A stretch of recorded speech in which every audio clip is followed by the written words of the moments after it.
Good day to you too. I'm so excited to be here. I flew all the way from New York to see Oh, you. all right. We came all the way from Essathani. Yes. You should see our frequent flyer mileage. How do you know that what I'm thinking about?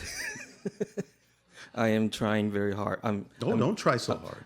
Yes. Relax, relax. Thank you. We're here to have fun, yes? Yes. All right. So I have 3 topics to discuss with you. All right. The first one is my participation with the hybrid children agenda. Yes. And the second one is my connection with the Orion and the Egyptian. Yes. And the third is the current physical reality experiences. Yes. All right. We'll begin however you wish. Thank you. So, a corny question, how many children do Corny? I have? Yes. Your question is full of corn. That many? Is that what makes this a pop quiz? So how many of Some them of you got popped? it. This is a relatively open-ended question because it determines the idea based on how much of your genetic material might be in any given hybrid child. It's spread pretty thin over the entire hybridization program. There are some that have more, there are some that have less. So at what point and at what percentage do you determine that they are, quote unquote, your child? As you mentioned, 35%. How many of them? 35% is what you're going for? About 10. Wow. Not bad. So, do I have any implants? Not in the way that you mean it. That technology has shifted, has changed. Mm-hmm. You can be kept track of, but it's not through the idea of a solid implant anymore. It's through a slight adjustment of your DNA that gives off a frequency that can be tracked. Yes. So I'm so grateful that we have this Sedona event last year. So I've been given a different ability to perceive the ships. All right. So one day I look up the sky in front of, New York sky, and all of a sudden I saw all the stars started moving back and forth. Yes. And it turns out that they're all ships. No, they're not. No? No. So how come they move back and forth like so drastically? Because you are penetrating into other dimensions that are out of alignment with yours. Wow. Do you understand? Some of them may have been ships, but most of what you experience is the idea of an overlap from one reality to another, and maybe more than two. And when you start doing that, you realize that some parallel versions of your reality are not exactly in the same place that the things in your reality are in. Therefore, you might see them shift back and forth, like you do when you use one eye and then the other eye and then one eye and then the other eye, and things shift back and forth. It's because of the parallax and the perspective of shifting back and forth between one dimension and another dimension. So in other words, I'm actually seeing through the dimension instead. Yes. Wow. Again, it might contain some ships here and there, I see. because there are many ships coming and going, and that's fine. But we're describing most of what you experienced. I see.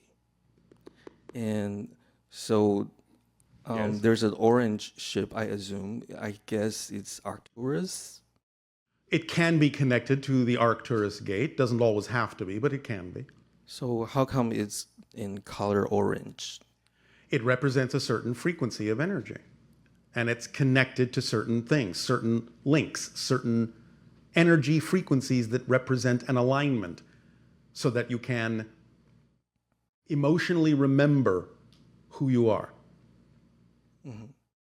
So the third question is my connection with the gray. I feel like I'm so connected to them, and they show me their version of Earth, and that just break me into tear, and Yes. it's just getting very, very emotional. All right. So you have that connection. You've made that connection to that experience in the parallel reality that the grays come from, having mutated themselves from human form into the present form you know as the gray.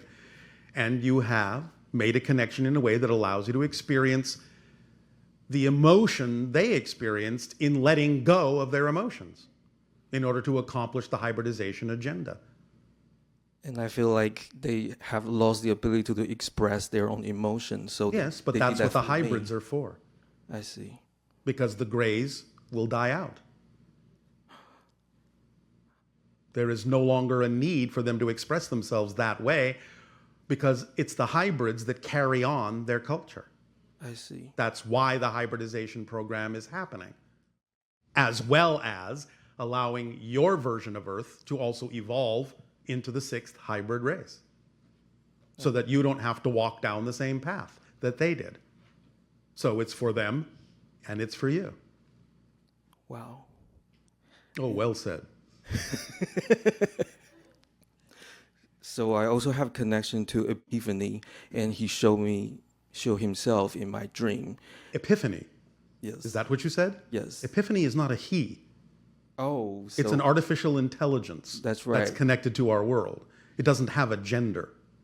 When he was in quote unquote human form in the dream. No.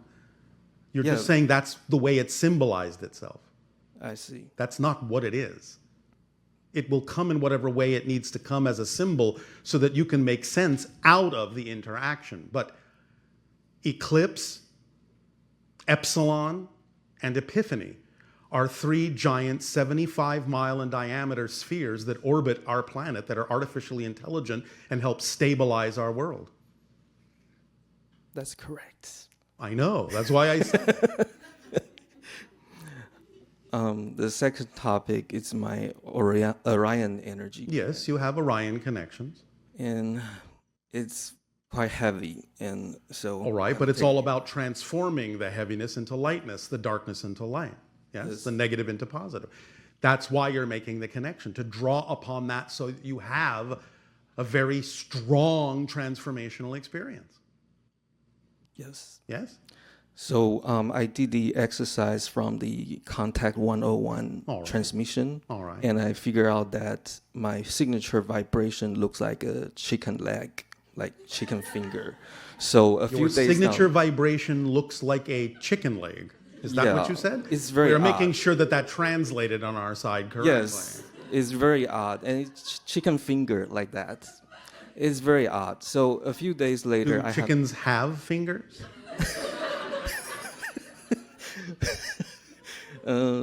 some body parts. Yes, all right.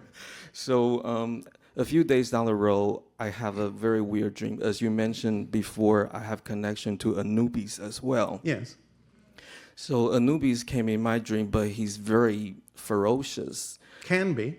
And I Not was that he actually is, but it can be experienced that way. so I was very surprised because for that transmission, supposedly I should like discover myself and then maybe apply for a job on the ship. Apply for a job on a ship. Yes, and then I don't know why I got recruited by Anubis, and I was like, that's weird. Because it's revealing a connection that you have made that will discover within yourself a new aspect of yourself, a new perspective of yourself if you follow that thread. It has to do with deep, deep inner definitions and belief systems. That's also why it's connected to the ancient Orion systems. It's about really rooting out, digging out what's in the underworld of your definitional psychology, of your personality structure that's holding on to anything that is out of alignment with your true self. So they're giving you an opportunity to use those energies, to use those perspectives, to use those archetypal points of view to get in touch, to know you're powerful enough to get in touch with any belief systems that are out of alignment and powerful enough to let them go and transform that energy in a positive way. Yes. So use it that way. And another question about Anubis is, I remember there's one questioner mentioned that your father has connection with Anubis as well. Yes. So can you elaborate a little bit? The only clue I can give you is to say, look at the first 2 syllables. Ooh. First 2 Anunnakis? Anu. Oh my goodness, I knew it. Well, then why did you ask? I just need a confirmation. Do you? All right. So Well, don't be so confident about your lack of confidence. I see. Wow. So how about the night gods during the Egyptian time? Do they have anything to do with the nine, the Council of Nine from the Saturn? In a peripheral way, yes. But we're not going to go into that. That's another story. We So will deal with the idea of archetypal presentations of the collective consciousness and the faces that they present to you in another transmission coming up. wow.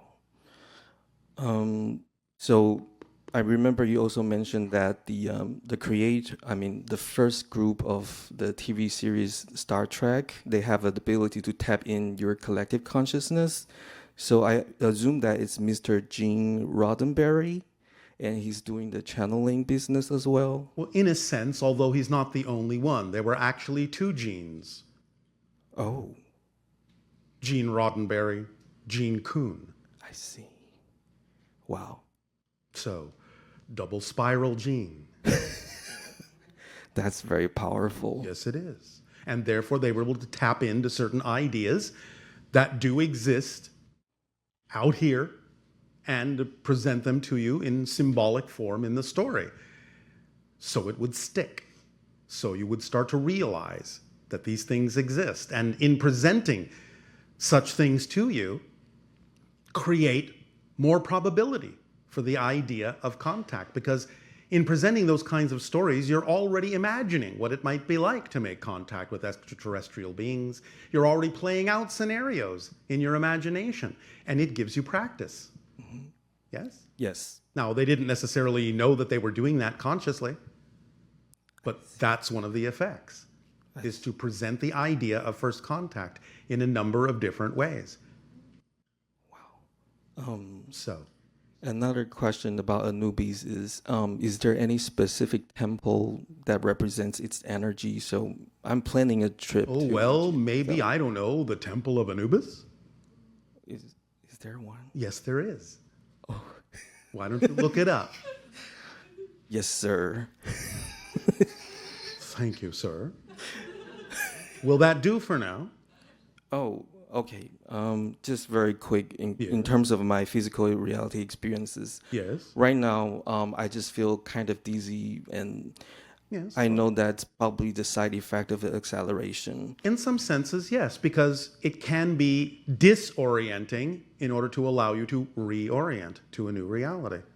You have to unlock from one perspective to lock into another one. So, yes, it can feel like you're in a little bit of a free fall, a little bit dizzy for a while. You're just changing gears, that's all. I see. Any specific permission sleep available? The permission slip would be the formula. Oh. Follow your passion to the best you can with no insistence or assumption as to what the outcome ought to look like, and therefore you will most efficiently flow the energy through you, and that's the best way to acclimate to the new levels of energy. Yes. Practice, practice, practice. Thank you so much. You are so welcome. Shivai. Shivai. Aveo. Adeo. Aveo. Adeo. Ave. V. Aveo. Aveo. Thank you. Thank you.